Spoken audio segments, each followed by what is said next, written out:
نحمده ونصلي على رسوله الكريم أما بعد فأعوذ بالله من الشیطان الرجیم بسم اللہ الرحمن الرحیم۔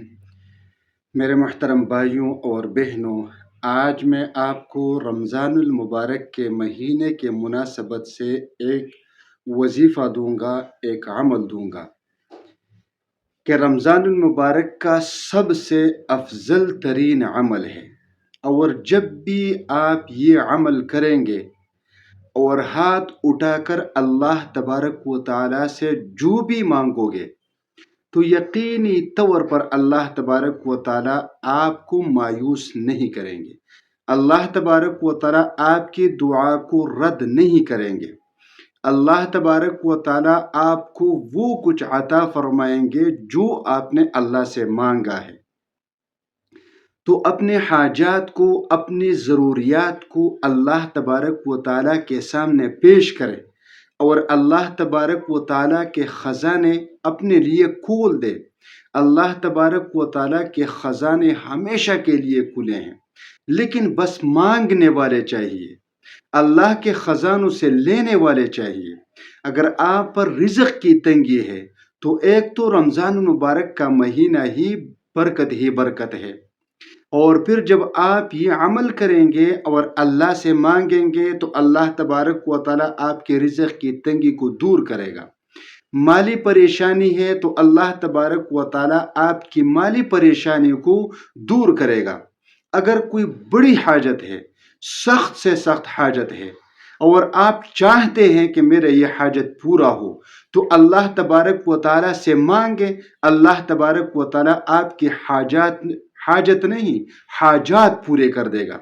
اگر کوئی خاص مقصد ہے، اس میں آپ کامیابی چاہتے ہیں تو یہ وہ عمل کر کے اللہ کے سامنے پیش کرے۔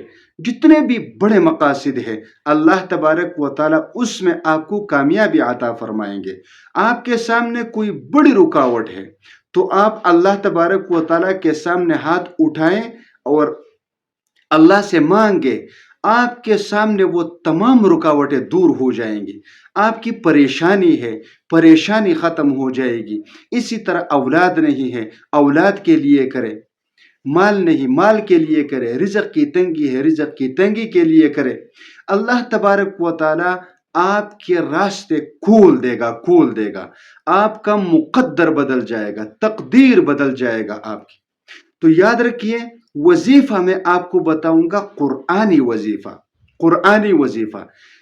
تو میرے وظائف تو مشتمل ہوتے ہی ہیں قرآنی وظائف پر، لیکن رمضان المبارک اور قرآن کا آپس میں ایک بہت گہرا مناسبت ہے۔ سب سے پہلے نمبر پر اللہ تبارک و تعالیٰ نے فرمایا شہر رمضان الذی انزل فیہ القرآن۔ رمضان المبارک کا مہینہ وہ مہینہ ہے جس میں اللہ تبارک و تعالیٰ نے قرآن کو اتارا ہے۔ پھر دوسری جگہ اللہ تبارک و تعالیٰ فرماتے ہیں اِنَّا أَنزَلْنَاهُ فِي لَيْلَةُ الْقَدْرِ، کہ میں نے قرآن پاک کو لیلۃ القدر کی رات میں اتارا ہے۔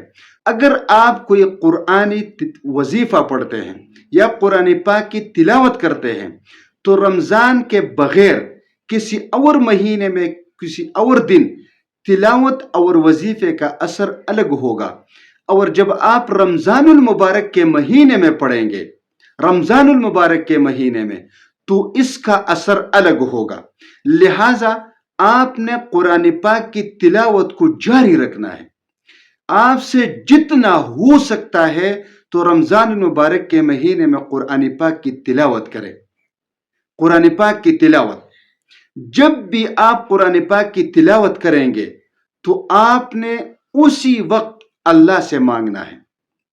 تلاوت کریں گے، تلاوت ختم ہونے کے بعد ہاتھ اٹھا کر اللہ سے دعا کرنی ہے۔ اپنی حاجت پیش کرے، مقصد پیش کرے، رکاوٹ پیش کرے، مشکل پیش کرے، پریشانی پیش کرے۔ جو بھی مشکل ہے، جو بھی پریشانی ہے، جو بھی حاجت ہے، اس کو آپ اللہ کے سامنے پیش کریں، تلاوت کریں اور پھر اللہ سے مانگے۔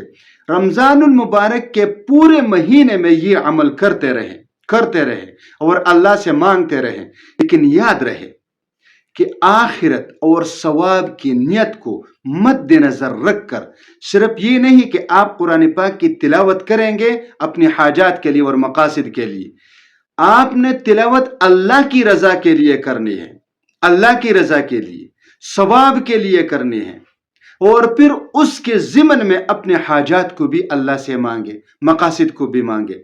تو سب سے بہترین عمل رمضان المبارک کا وہ ہے قرآن پاک کی تلاوت۔ بس آپ نے قرآن پاک کی تلاوت کرنی ہے اور اللہ سے مانگنے ہے، انشاءاللہ تعالی اللہ تبارک و تعالی آپ کے لیے اپنے خزانوں کے دروازے کھول دیں گے اور آپ کا مقدر بدل جائے گا انشاءاللہ تعالی۔